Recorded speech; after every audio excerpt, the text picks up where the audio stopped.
Hey everybody, Amanda here. We had some really great conversations on how I grew this in 2025 across growth, product, leadership, and the very real impact AI is having on how teams build and market. So today we're doing something a little fun, a little different. It's a compilation episode of some of our favorite moments because a theme kept showing up across totally different conversations last year. The fundamentals still win, and the difference maker is clarity. Clarity on what you measure, what you prioritize, and the principles that keep you from getting pulled into the noise. So let's dig into it. First up, Shumel on subscription apps, because before you scale, you need clarity on what you're measuring, what your funnel actually looks like, and whether the economics make sense. Well, I want to double click on that for a second, Shumel. If I'm starting a subscription app, what are kind of the things I need to get in order to be able to get that going? So pretend like you're telling someone, at dinner that is starting an app. What do they need to figure out how to get started? Yes, I'd say early on, let's assume, you've got your idea or your offer, you've built an app, providing some kind of subscription service. The conversation I have with a lot of really early stage folks, and these are folks that are just starting out, maybe have spent some money on growth or paid user acquisition or even kind of pre that side of things as well. And the first thing is always around getting your analytics and tracking and events in order. So that's kind of the first piece. So the more behavioral data that you can track early on, the better it's going to be to uncover trends as well. So I think that's usually the first thing in helping people get set up with the right events of tags. So if you think of being able to see like a full funnel of how a user goes from opening the app all the way to how they interact in terms of registering and actually engaging a bit using the app. So that's one aspect, but then being able to split that into how that differs if they're coming on different plans. For example, someone who's on like a weekly subscription plan will behave quite differently to someone who's on an annual plan, as an example. So that's usually my first advice, is just ensuring we've got as much visibility on what's happening. And then the other one is starting to think a little bit about unit economics as well. And that's one thing I've found with really early stage folks. And some of this is down to like how constrained cash flow could be if it's a business who's just gone, a new business, but that's just about to raise some funding, or maybe they don't have that kind of cash flow to fund. And just understanding this concept of like payback period, CAC and LTV, like these are all pretty fundamental metrics to be aware of.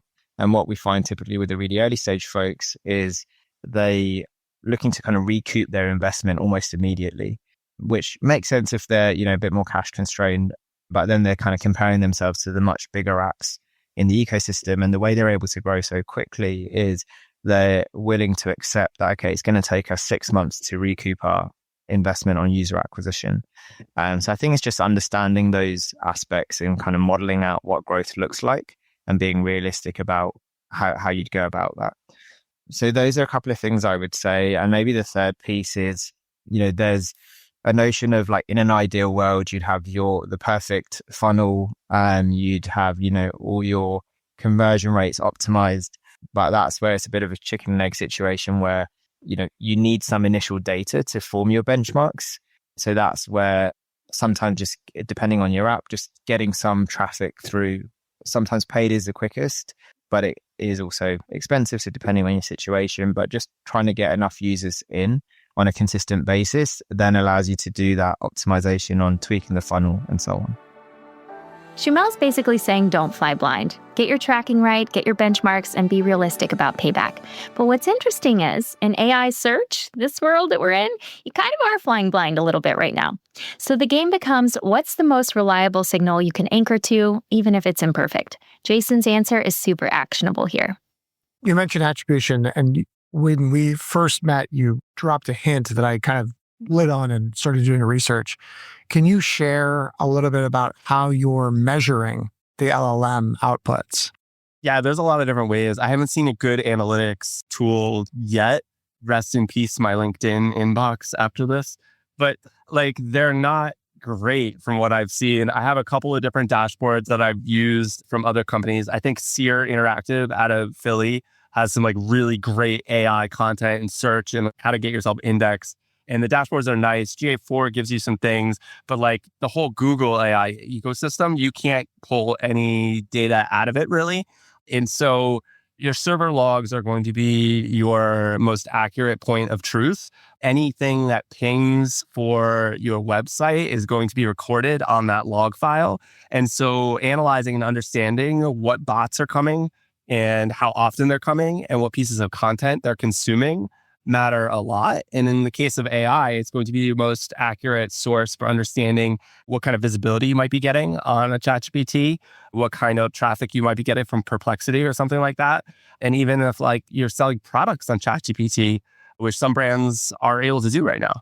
So just to highlight that, you're saying that ChatGPT will ping your website to include a search. And that's what I went off and looked at was when it trains, that's like once every year or 2 years or something. But it has a bot, ChatGPT bot. Yeah, there's 4 bots. And one of them is the LLM training bot. And you can see that come to your website multiple times a day or multiple times a week and pull down some pretty big log files, pretty big like amounts of requests and training data and things that it's analyzing. But then there's just a regular like ChatGPT bot too. And there's a couple of different versions of that I've seen. So there's actually like a lot more than 4. And then they have like a weird like ads product bot, I think too. But there's a total of 4. You can Google it and like find all the ChatGPT bots and kind of understand what they do. But the LLM is much different than the GPT bot. And you kind of want to understand how often the LLM is consuming your content and your data, and if you're efficiently giving it the right information. And then that GPT bot is kind of going to be a little bit more of like an analytics goose, perhaps, where it could be a share of voice metric that you kind of make up, but it's better than anything else that's out there. You could kind of use it as a compression share. You could also understand what kind of pages are being used to give the answer. A lot of times we'll see that there's like 4 or 5 pages that get referenced in one answer. And so that makes that content really, really important. A lot of people have already made this content investment. And so you can make really good decisions on how to better utilize your content based off of what you're seeing in the answers and how ChatGPT is pinging your server logs. So Jason's point is really clarity over comfort. The clean dashboards aren't always where the truth is, so you go find the best proxy and you stay consistent.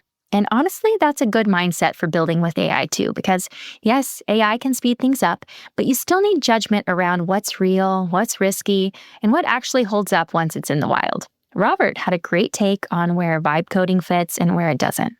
I am particularly interested in some of the trends that you're seeing or some of the things you believe in or your inside scoop.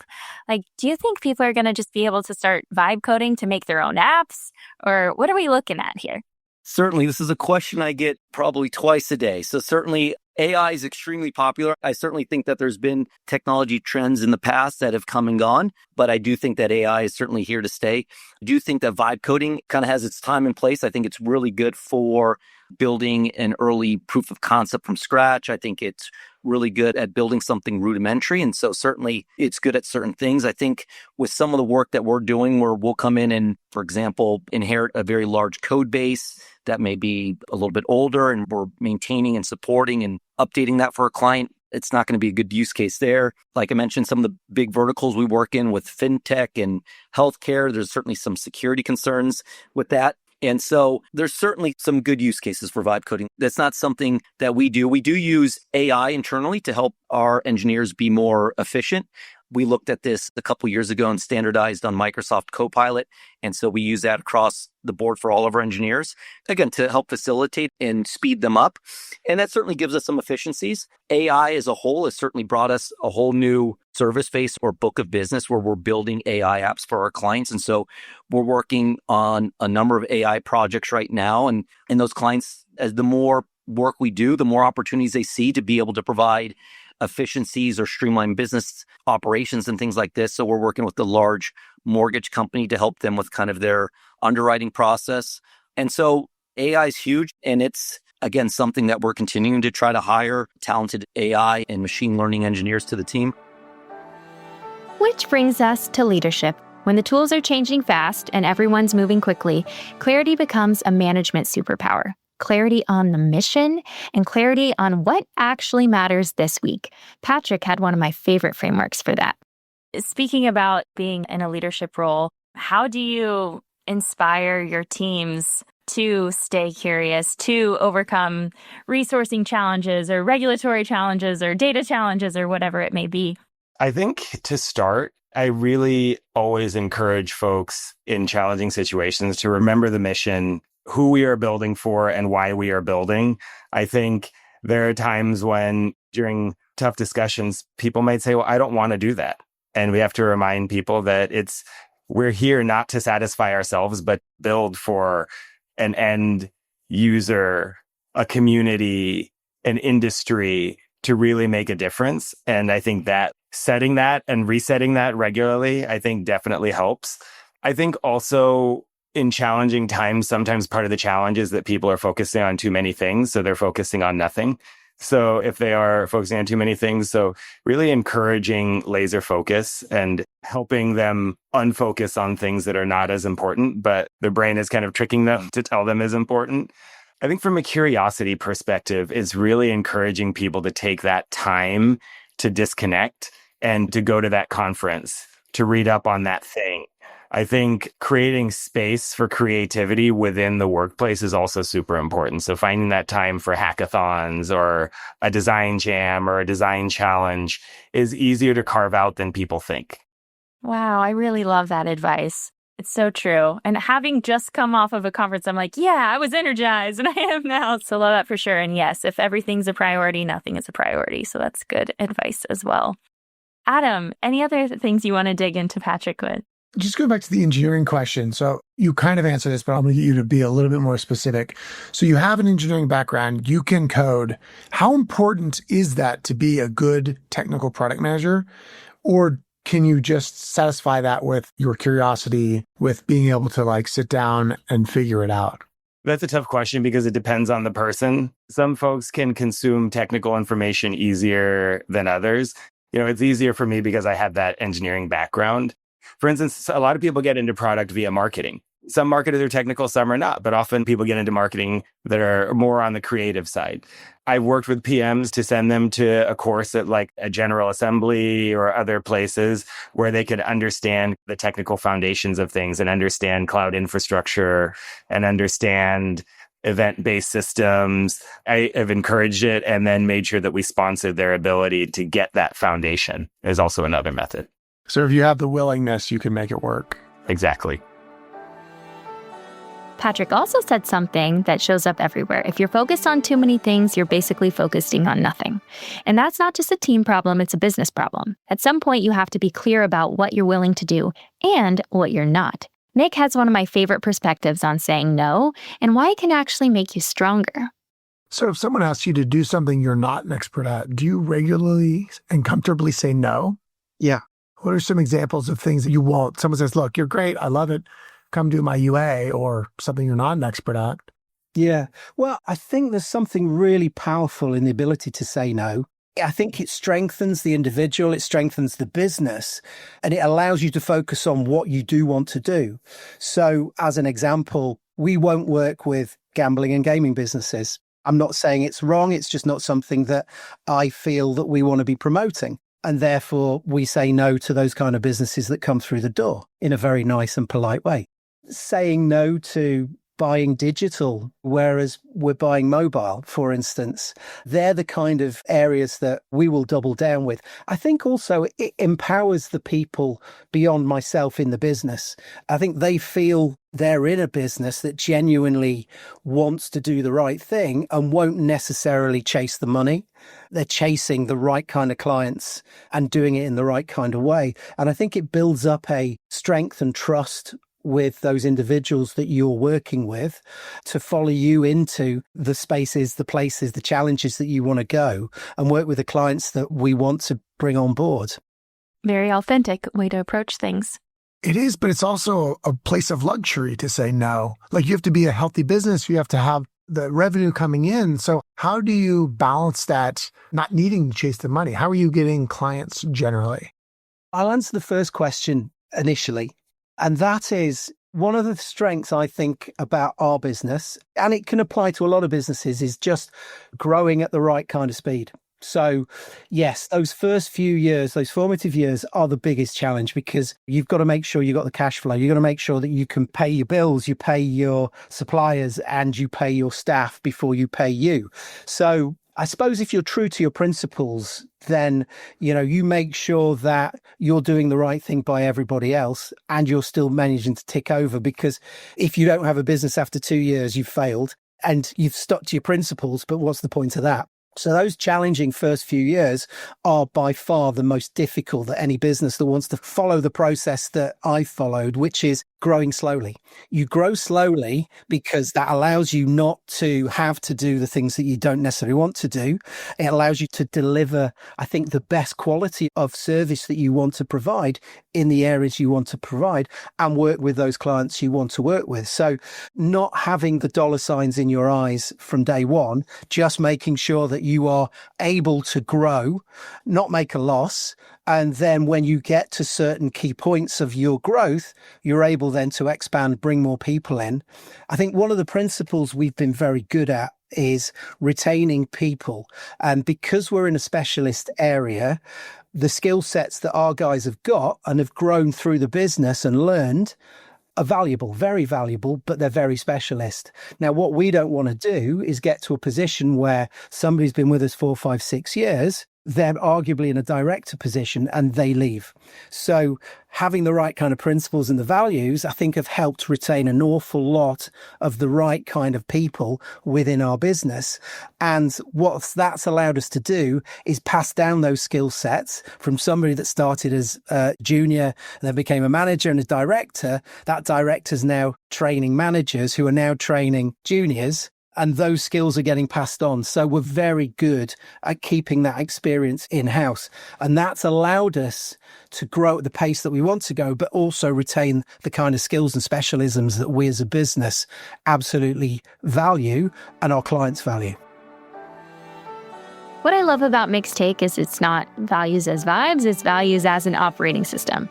Saying no is how you protect quality and focus. And that idea carries straight into collaboration too, because once you're clear on the work, the next battle is how teams work together, especially around creative, where feedback can get a little emotional fast. Lindy Way has great advice on not being precious and using guardrails to keep things moving. Can you tell me a little bit about how your design background shows up in your work, or how it leads to any superpowers that have led you to where you are today? I would say I've learned not to be precious about things. So when I was a designer, it was very easy to feel hurt when someone didn't like that I used red instead of green. I personally attached to your design. Exactly. Yeah. Yeah, because your taste is involved, right? It's like, you don't like my wallpaper? Like, what? Yeah. You want me to move that 5 pixels to the right? That's awful. So I think I've learned that because you always have a POV on things, right? You like things a certain way. You want to use a certain software. You want to talk to certain people. You want to not include other people. And I think being able to be more open on, but is this right for the business? Is this right for everyone else? Or is this just something that I want to do or I think is better? Is, I think, one of the big things from being a designer and having to be like, I'm not going to feel bad if someone doesn't like this exact design that I've made. It's nothing against me. They have a certain picture in their mind. I didn't get it, but that's not on me. I work with a lot of small companies, and when they work with designers, a lot of times what I see them doing is using the designers as a proxy, almost like a therapist on their value proposition. Like, how am I going to come across to the market when they're trying to figure out how they even market what they have? As someone who's seen both sides, how would you recommend that the executive who may or may not realize what they're doing kind of approach that pixel pushing that is helpful and not just like therapy? Yeah, I've definitely worked with plenty of non-designers, again, at all levels, so we're not going to point fingers at anyone, that feel like if they don't have a point of view or if they don't ask the designer to make a change, that they have not done their job. Whereas I like to counsel, especially like my marketers, who, again, many of them do not also have a design background. I have to counsel them on, here is how you speak to a designer. And if you like what they've done, that's okay. because they are the ones that should be coming back to you based on your brief or your question or your, I don't know, I like pink, what they think is best, because they are the skilled one at this discipline. So if you don't really care and it comes back to you and you're like, I mean, I guess this is fine, you can trust that they have given you something that will work because they are the expert. So you can go, yeah, I love it. Let's go. Or maybe, hey, have you thought about this? Could we do this? And then when they come back and go, actually, we thought through that and we tried it, or that's a bad idea because X reasons, you can go, okay, great, done. When you say that, I'm a watch guy, and I think it was Louis XIII, King of France, had a watch made for him. And so the watchmaker brought it to him. As a king, he needs to find a flaw in this watch. And so it was Roman numerals around the dial. And he said the 4 was an IV. And he said the 4 should be 4 across, which is not correct Roman numerals. But to this day, all fine watches that are Roman numerals have a 4 with 4 lines, not the IV, because this is argued about, because the king had to tell a designer something was wrong to fix it. Wow, that is a great callback. And it's true. I mean, it's true outside of design too. And I'm sure that's now going to be a part of your world, right? It's like, how do we make sure that cross-functional teams work together in such a way where we're not just throwing opinions out so that it looks like we had one, but actually just being efficient and getting towards our desired outcome. But that probably is a bit of your world too. I feel like always has been, through operations, through marketing. And I will say I've always had a hybrid marketing ops role, even though it's not officially my role, just because I like to make things more efficient and quick and work better. So I'm just like, let's fix this. And the team's like, okay. But I think I see that over and over, right? Because product has a point of view. Leadership has a point of view. The designers have a point of view. UX has a point of view. Research has a point of view. Marketers have a point of view. Agency has a point of view. Everyone has a point of view. So I think it makes it a little bit exciting, I think, for designer when you have guardrails, because not only can you push back and go, well, these are actually the guardrails, so we can't do that. But also I feel like it is able to focus your creativity so much better than being like, I don't know, do whatever you want. Because then where do you start? And then where do you end? You need that kind of like bumper on the side to bump up against, to be like, oh, no, I shouldn't go over there. I can do this because it's right here. Wendy Way said it best. Everyone has a point of view. The trick is having guardrails so the work doesn't turn into chaos. And honestly, that's the macro version of building in an AI world too. Pick your guardrails, pick your lane. So when we zoom out, if AI keeps accelerating how fast things get built and copied, what actually stays defensible? Cooper's answer comes right back to fundamentals. Pick a real problem, build a real advantage, and compound it through data and distribution. So faster iteration of product market fit rather than building the best product. You mentioned something earlier that is the obvious next question here, which is, how do you protect yourself against being overrun by the models? So one thing that Sam Altman says is, if you're building towards something that we're going to build, we're going to outpace you. Like if you're doing something that ChatGPT is already doing, you're going to be outpaced. And in the last couple of years, I've watched a bunch of my businesses run by my buddies struggle to remain relevant. How do you protect yourself against the AI models over eclipsing you?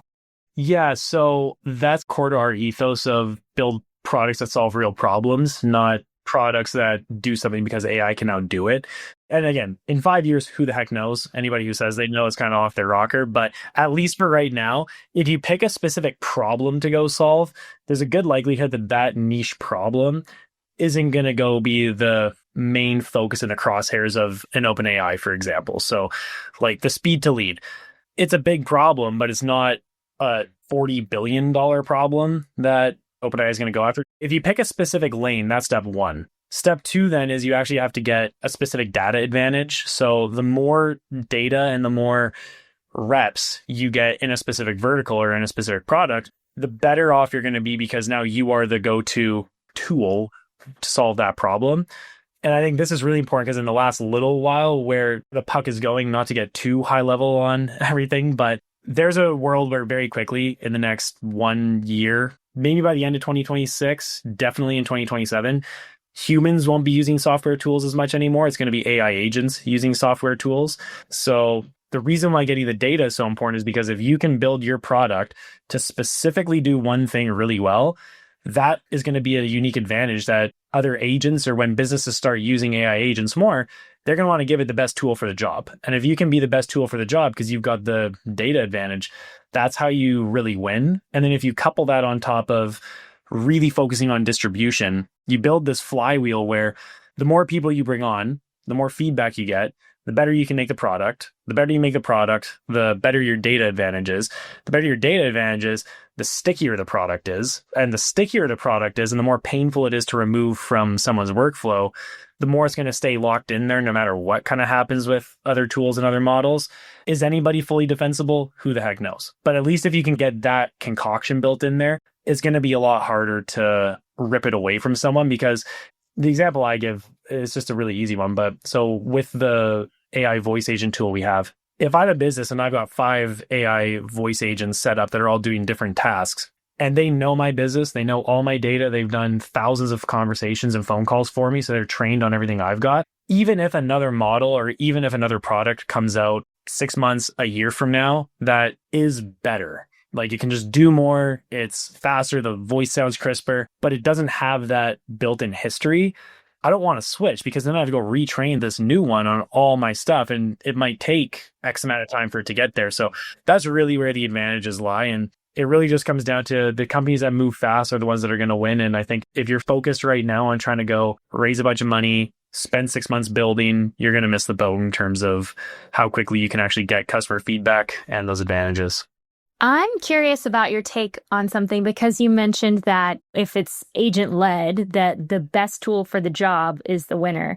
But you also talked about the flywheel and the stickiness, which lends itself to tools that consolidate, where they handle several problems and it's baked in and it's one that your organization uses. So in this future world, call it a year out, even though no one can really speak to it, I would love to hear your theory there. Does it make sense for companies to continue to expand what they can tackle to make themselves stickier in more places for companies? Or are you suggesting that laser focus in one area is the way to be defensible in the future? I would say the more specific you can be, the better. And I think, again, not to get too deep into the weeds, but OpenAI is kind of given a little bit of a sliver into where their thought process is going on all of this. For anybody who's keeping up with the news, they opened up the ability for other companies to tie in an SDK and an API so that you can use the app inside of an OpenAI dashboard. So this is where the thinking that we have kind of goes, which is, all right, clearly OpenAI with this move is saying we're never going to have the same travel expertise that Expedia has. Like, we're just never going to build up that level of depth of expertise in how to book flights, hotels, and cars that Expedia has. So if we can use Expedia as a tool, therefore we win. So in Expedia's case, their best interest is to just absolutely dominate travel booking. In the case of, let's say, Atlas, this one phone product that we have, right now we can we'll be able to tie into OpenAI's ecosystem very quickly. But the play there is we don't need to go do a million things. What we just need to be very focused on is how can we just be the best phone service for these 5 specific use cases. And if we can master that, then yes, everything will kind of consolidate into kind of some of these like bigger AI operating systems, so to speak. So like OpenAI, maybe it's Anthropic, maybe it's a Grok type scenario. Who knows? I think those guys are going to fight out a pretty bloody battle to figure out who wins that space. But whoever wins that space, they're going to have to rely on a lot of these tools to perform specific tasks as people start to use that one tool as kind of your main interface. So that's kind of the cleanest way to wrap a bow on that thought process. So across all of these conversations, the pattern is that fundamentals still win, and clarity is the thing that keeps you from getting pulled into the noise. Clarity on what you measure, what you prioritize, and what principles you won't trade away. Thanks for listening, and stay tuned for a lot more insightful conversations in 2026 with the builders and growth leaders shaping what's next on How I Grew This.